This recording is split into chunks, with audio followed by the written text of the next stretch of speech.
We continue to watch the Atlantic for more tropical development over the next several days to few weeks. In fact, I just think October is going to be pretty active regarding tropical development chances, especially as we get to about mid-month, a little bit closer to home. And I'm talking about the Gulf, the Caribbean, off the coast of the Southeast. I'm going to show you things to back that up. So we're going to go over everything. One specific thing we're watching right now is a tropical wave moving across the Atlantic. This has a decent shot to develop, so we'll go over that also. But first thing we'll go over is current conditions out in the Atlantic. Latest from the National Hurricane Center, all model guides from overnight to this morning. And then we'll talk about today's weather across the entire lower 48. We'll give you a forecast on that. So if you guys have not subscribed, certainly consider doing that. Like the video if you like it. And if anybody has anything I can pray about or pray over, please put it in the comments below. Let's get rocking and rolling this morning. Let's make sure this is going to work.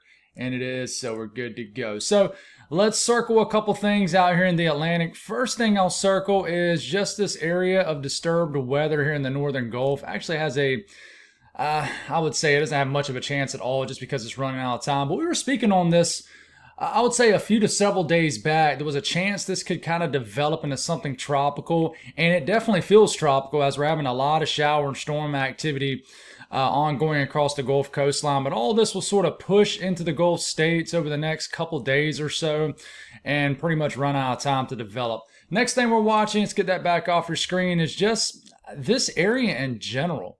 And honestly, I would circle just this entire area once again, just over the next several days. And I don't want to get too ahead of myself here. We'll speak on it as we go.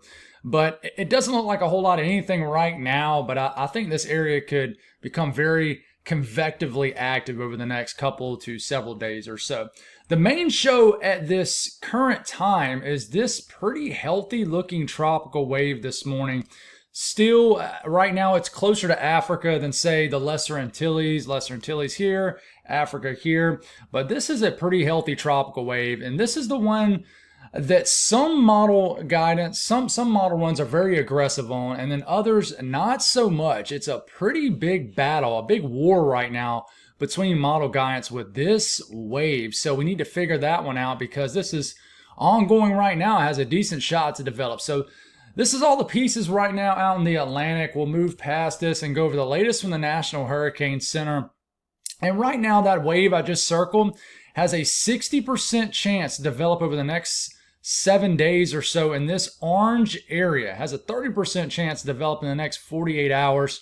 We'll see if they'll bump this up from a 60 to a 70% chance in the next update. But as of around the pretty much 1:32 a.m. update, it's at a 60% chance. I could say, like I said, I could see them bumping this up to a 70% chance of the 8 a.m. or 2 p.m. update sometime today. But there's nothing else on your map right now. I do want to mention an area though. I think over the next, I would say, couple days, they're going to introduce a new area right into here. And it's going to be a 20 or 30% chance of tropical development over the next several days, 7 days. Okay, so I want to watch this area. I think if model guides continues to latch on to this area, which is what I'm about to show you, I think we'll have a new area of interest right in that area somewhere. So don't want to get too far ahead of ourselves. Let's move past this and go over the stuff that I'm sure everyone wants to see, and that is these model runs. So let's go over the Euro first. We'll start everything out with Tuesday morning time frame up here. And, there's nothing really distinct to show you anywhere as of Tuesday morning on this run. So we get into, say, Wednesday morning. We get into Thursday morning. Now, I'll say this right off the dot. The Euro and the GFS are on they just do not agree with one another whatsoever with this wave of interest as that 60% chance, right? So as we're moving forward, this is actually the wave on the Euro. And this is getting into Thursday afternoon, later this work week, October the 9th. And I mean, it doesn't look like a whole lot of anything. I also want you to watch this area off the coast of the Southeast. You see how there's just a lot of clutter here, a lot of green, splashes of yellow, orange. That's just a lot of shower and storm activity, tropical energy, right? So we kind of keep this going. First off, it just doesn't develop this at all. And what I'm about to show you with the GFS, it's going to shock you how different they are and a pretty short amount of time out ahead of us. I mean, we're in a short to medium range, and there is just total model disagreement with two of the major models, the GFS and the Euro. But you see all this energy right into here? That is something getting going. Remember what I just showed you with the National Hurricane Center graphic? I thought they would put an area of interest in this region. As you keep going, something is trying to get going in this area. Almost all model guidance shows it. So we know that this is the definition of homegrown activity. So we get into this weekend. This is Friday evening. This coming Friday evening, we can say some sort of low pressure is trying to develop. Now, it could develop and just head on out, back further out in the North Atlantic, not bother anybody.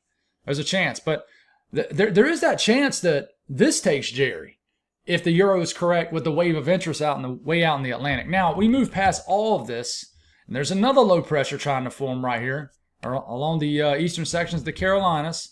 Does it show anything down here, which is what I was really talking on heavily yesterday in the video? Not really. But I'm telling you, I don't buy this. I think that something is brewing down here. And listen, if we get to around the end of October and nothing ever does, y'all can come after me in the comments and say, man, you were dead wrong. And I'll say, yeah, I was. But I'm going to tell you, I'm going to show you some graphics, show you some things that support this area being a bit of a concern somewhat for tropical development. Not necessarily a landfalling hurricane, but for tropical development. All right, so what about the GFS? This one is pretty much ran all the way through, so we can show you guys the entirety of the run, right? So we get into Tuesday morning, we get into Wednesday morning, bang. Check it out. I mean, it's got a strong Cat 2 hurricane creeping up on your screen. And once again, we go back to the same time frame on the Euro. All right, this is what it shows on the Euro. Just a blob of shower and thunderstorm activity for late Wednesday night of this week. This is what the Euro showed. I mean, this is what the GFS shows. A 973 millibar strong hurricane getting to major status just about. And it has it clipping areas of the northern Leeward Islands as we're getting into Friday evening. And this is a big headache because, I mean, this could make an impact in the Leeward Islands. And who knows, maybe even sneak a little bit more into the Eastern Caribbean. So the model's got to get this together. And there's that area that the Euro showed. All right, you see all this activity off the coast of Southeast, all this shower and moisture, basically shower and storm activity across Florida. And then look, it develops a low pressure right here. And at the same time, we got a major hurricane just north of the Virgin Islands and the Leeward Islands and Puerto Rico. And this turns north. Bermuda, remember, is right here. There's still a lot of activity sort of hanging out in this area. This gets to about next Monday morning, October the 13th. And this hurricane kind of heads out. Another low pressure kind of forms just like the Euro does off the coast of the Southeast. And look, this hurricane's still in the picture. And it's just a lot of weird stuff going on. October's a weird month in the tropics, guys. We get some weird tracks. Climo supports it. It supports it totally. I mean, we get some weird tracks, guys. I mean, we'll get some tracks like this sometimes. You get a low pressure form down here, and sometimes they'll do something like that. Sometimes they'll just kind of go like that. Sometimes they'll just go like that. A lot of times they want to turn to the east, though. So that's just how, you get these cold fronts that come down and abruptly turn these tropical systems, because once you get later in October, you get more cold fronts sort of sagging down from the north, because you're later in hurricane season, getting deeper in the cooler season, right?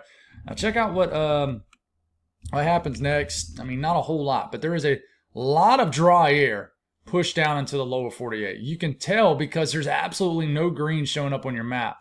But the GFS doesn't really show anything. It does want to show like another tropical wave trying to get going here, but the GFS, nothing crazy. Now what about the Euro AI model? Here it comes. It's a little bit more aggressive than what it's been with this wave. Tries to develop a tropical storm. Getting into Wednesday night, then we get into Thursday, we get into Friday, but it just never develops it. But it does develop some sort of coastal low pressure, whether it's tropical or not. It develops something right in here off the coast of Southeast of the Carolinas. And it's close enough to bring a lot of moisture to areas of the Carolinas too. In fact, it develops this into an all-out tropical storm and gets this into the Tidewater, Delmarva area, and probably slings a lot of moisture up into the Northeast. And we will show you guys more of the Northeast here in the coming days, that this becomes a legitimate concern What about down here in an area I'm really watching? Model guidance really isn't backing up what I'm watching at all. But what it does show is a lot of moisture sort of building down here in the Caribbean for sure. So, and it does finally pop off a low pressure there. But something is going to try to get going down here, I think, in the next couple weeks, I would say. What about the Canadian model? Canadian, here it comes. Wants to get a tropical storm out of that wave of interest sneaking up on your screen. And it turns very, very fast. Doesn't really threaten anybody. Shows a lot of convective activity well off the coast of the southeast, kind of between Bermuda and the southeast coastline. And then wants to get a blob of convection here, sort of a lower pressure over Cuba, and throws a lot of moisture into the Bahamas. What the Canadian is showing is a classic track in October. Something forming down here in the Caribbean, immediately jolting north and getting kind of sliding to the northeast. Now, the latest icon only goes out 120 hours, so the icon has been sniffing out some sort of tropical system around here for the last few days. So I would honestly tip our cap to the icon once again, because remember, it was one of the models that showed first, what was it, Imelda going to the east? But it does have a tropical storm developing here as we're getting the late Wednesday night of this week. And then by Thursday, and then by late Thursday night, Friday morning of this week, we have a hurricane heading into the Lesser Antilles off the icon with the developing low pressure right here, kind of off the coast of Miami. Okay, so I would say that the two concerns right now, if there is any concerns, is this and then kind of this area, but I wouldn't call this a concern. Nothing too crazy showing up in this area. Just an area to watch. And once again, you got to use that word concern lightly. You know, some people legitimately will get very, very concerned. But what concerns me is just the model disagreement with, I mean, ultimately this wave right here. There is a huge model disagreement with that. So this is the wave that we keep talking about, you know, disagreement. And I'm doing a couple things on the fly, so y'all stay with me here. This wave right here, huge model disagreement with this. So let's go to the Euro Ensemble. So remember, this makes up 51 members, and I can already tell you right at the dot, yeah, I mean, you can see the signal. This is between now and this coming Thursday evening. You can see the signal on the Euro Ensemble, but it's just not a heavy signal. You don't have a ton of L's there. I mean, maybe half the members, maybe. And then you get some L's popping up down here, well, over here, and the Bahamas between Florida and Cuba. And then you take this out to, say, 1 week out. And then the ones that do form something out of this wave out here in the Atlantic, turns them. There's a couple of them that kind of hang a little bit too close for comfort into the Leeward Islands. But, I mean, for the most part, it's just a couple, right? And then you get a couple stragglers right here that form even a hurricane and then jolt it north and impact the eastern U.S. But folks, I mean, that's not even 10 out of 51 members. So, I mean, you got less than 20% of the members forming something out of this. And then you go as far as 10 days out. And, you know, you can see some members beginning to show up down here in that area I keep mentioning, the Western Caribbean, but not many. Right. Another way to look at this, and we can go past 10 days on this. You see all the L's forming right into here off the coast of the southeast. Is getting into this weekend. We can say, I guess we have to still say next weekend because technically we're in this weekend. But this is 1 week from today. Look at all those low pressures off the coast of the southeast. Remember, this is an ensemble run, and in this depiction, it shows all the members on the run. So we're not literally going to have like 20 low pressures off the coast of the southeast. But then as we start to move into the day 7, day 10 time frame, you start to see some clustering up of some members here in the Western Caribbean. But, you know, I would say that the run, if you compare this run to the last two runs, it's not as aggressive with this stuff down here. And honestly, the runs over the last 24 hours have become less aggressive with this. So it's just something we watch. The GFS Ensemble, remember, this only makes up 21 members. So that's a pretty aggressive signal off the ensemble run for something forming out of this wave out in the Atlantic currently. And then we take it out to about, this is about into Friday evening. You can see a lot of members starting to bubble up here in that same area the Euro had it. And this is, if the GFS is right, I mean, this is a little concerning. You got several members out of the 21 that bring a pretty strong tropical cyclone. When I say strong tropical cyclone, I guess I need to rephrase that. It brings a tropical cyclone into the area, whether that's a tropical storm or a Category 2 hurricane. Some of these members are coming into the Leeward Islands. So I'm going to actually have to flip this and kind of start over and make sure. Yeah, it's going to get a little bit messy here. So let's go and look at this and make sure it with the right. Yeah, so let's go back. Let's go this right here. So if you look here, that we're still in the GFS ensemble here, and we go about, let's just go on and go about a week out. You see all these members right in here forming this entire area. First off, strong signal for a hurricane right here, moving north of the Caribbean islands. We got some members already trying to form down here too. We got some members forming and then sort of riding off the coast of the eastern U.S. And then we go 10 days out, and you can see a lot of chaos begins to happen down here in the Eastern Caribbean. But I mean, in general, I mean, not a ton of members, but, and then one thing I will show you guys, and we're gonna have to just reset this. We're a little everywhere this morning. It's not always going to be crisp, right? And then one thing I'll show you guys is the Google DeepMind model runs. It likes the idea a little bit more of this wave out here in the Atlantic forming, where, you know, over the last couple of days, it hasn't really liked it. So I think that, I want to say that the Euro and its ensembles are a little behind on this, but it could be dead on. And there's a couple members forming between Cuba and the Keys, and then getting north. So just not as strong as a signal on that though. So to sort of go a little bit against what model guidance is showing, this is the last thing we'll speak on with the tropics. This is the MJO forecast. You know, it forecasts rising air and sinking air. And it's pretty easy to really explain here. I mean, honestly, I know these graphics are pretty small. See if I can make them a little bit bigger. Okay, cool, we can. So it shows the dates. So this is observed, meaning this already happened. So, I mean, we might as well just, you know, go on and put an X on that. We have now, what is it, the 5th of October. We are now entering this area and have all these areas to go, right? So this blob right here that you're seeing, this is rising air or moist air, basically air that supports more convective activity, more shower and storm activity. So this is beginning now, as we get over the next few days, I would say, it's beginning to really maximize over the Eastern Pacific and starting to move over Central America.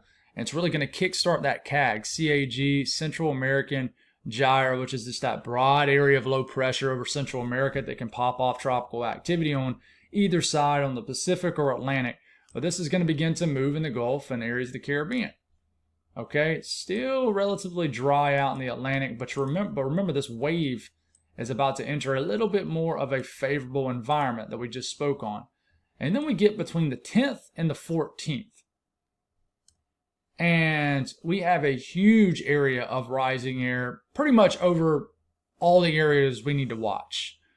So, I mean, we got just an MJO pulse, basically a pulse of rising air that supports a lot of convective activity. Just to kind of explain that in the best way possible. The green, rising air allows for convection, shower and storm activity. And I mean, even as we get into the 15th to the 19th, I mean, it's still supportive of tropical activity. Now, hopefully, as we get into the back half of October, things begin to simmer on down. A lot of sinking air might move in. But, you know, these forecast guys are not always gold.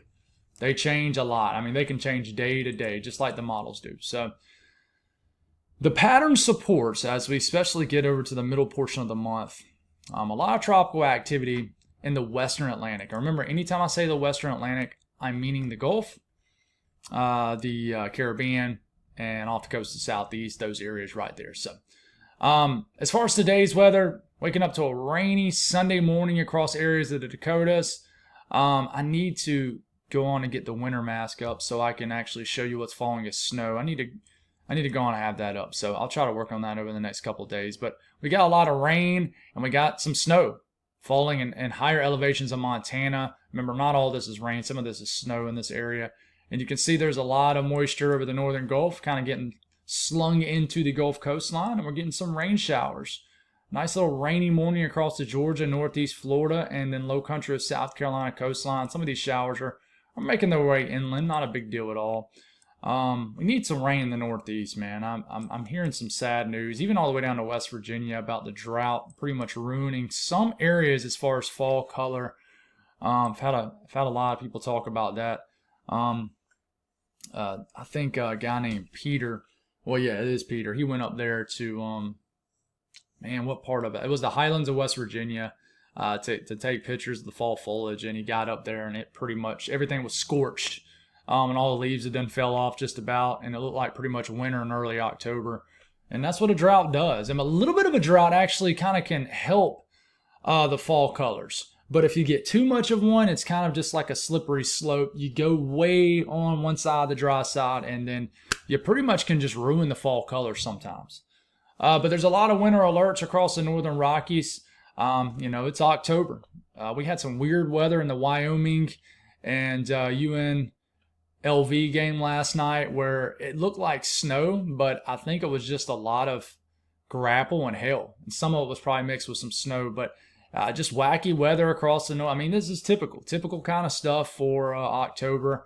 We got some wind advisories across the northern areas of the country, some flood watches across the east coast of Florida. As far as risk of severe weather, I mean, watch out for Kansas, areas of northern Nebraska. There's a level 1 out of 5 risk of severe weather. Elsewhere, either not much of a risk at all. Thunderstorms, if you live in the light green, just a general risk. And then you look at the risk of excessive rainfall. Not much out there, so nothing to worry about there. We'll continue to get just some showers, some downpours across the South Carolina, Georgia line, especially in the Georgia, and we'll continue to get just some tropical downpours along the Gulf coastline, Louisiana, Mississippi, Alabama, and then the Panhandle of Florida, and just some pop-up showers and storms across Florida. Speaking of Florida, congrats to the Gators for beating Texas. If any Texas fans are listening, I'm not biased towards Florida. Trust me, I'm a South Carolina fan, but I know you guys were struggling, having a rough football season, so I'm sure you're feeling good this morning. But anyways, going into this evening, just scattered showers and storms. A lot of this won't make it very far north, but as far as rainfall along the Gulf coastline between now and the next couple days, Gulfport, Biloxi over to Mobile, Pensacola, a few inches of rain is possible. So, all right, northeast, that's what we're looking at. Pretty dry. I mean, it's been just quiet up here. I mean, I haven't really spent more than, I don't think, 30 seconds on the northeast in the last couple weeks, I feel like. So just continues to be quiet weather. Hopefully we'll be tracking some nor'easters soon. We have definitely been void of that over the last couple winters. But the south central U.S., I don't think much of this shower activity will make it to the Texas coastline. Some of it might, but we could get some thunderstorms, some that could be severe, popping up in central Kansas, so be aware of that. A little bit of action to southeast Nebraska also, but not a huge day of weather at all. I think when we wake up tomorrow morning, we could get some showers along the Delta region, Memphis, down to Shreveport. But the north central U.S., big area of rain slinging across the Dakotas. We'll get some rain to northwest Minnesota getting into this afternoon. And then we get into this evening. We'll get some showers, some storms across the Iowa area, central Iowa, southeast Minnesota, and northern Wisconsin. And then we get into Monday morning. And this is what we're looking at, just a very small area of showers and stuff. And then the western U.S., we'll continue to get some snow. Lower elevation rain coming off the Rockies of Montana into Wyoming, and snow will continue to add up. So it's just about that time, guys. But looking at temperatures, I mean, it is pretty much warm across the entire eastern half and a good chunk of the central sections of the country. Big time temperature gradient setting up over the middle of the country, but we're still warm. All the cool air right now is in the northern areas of the country, especially the Dakotas, Montana, Wyoming. I'm not jealous at all. You guys were dealing with a lot of warm weather to start off August and really September, and now you guys are finally getting some cool air, so happy for y'all. Y'all deserve it. But outside of that, guys, let's see if we got an update on the tropics. Maybe they updated this to a high risk. and we don't have a new update. So they might bump this up to a 70% chance. But hey, that's all I got, guys. Thank y'all for tuning in. God bless all y'all, and we'll continue to watch everything. I'm not gonna lie, I'm about done talking about the tropics, but we got to continue to figure things out, right? I'm ready to talk about some snow. So y'all have a wonderful day. Appreciate y'all so much. Thank you for the continued growth. Yeah, I'll get caught up with all the comments tomorrow afternoon as always. But anything else here? Nah, just easy like Sunday morning here in the West household. So y'all have a wonderful day.